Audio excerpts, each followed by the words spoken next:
なんとやらは天才が作ったのじゃ。も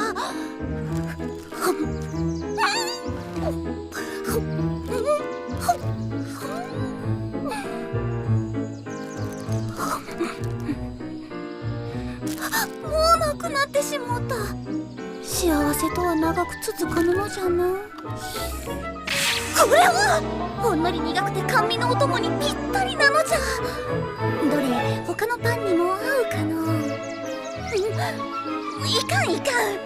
貴重な異世界の甘味、一つずつ大切に食すのじゃ。一つずつ大切に。これもこれも異世界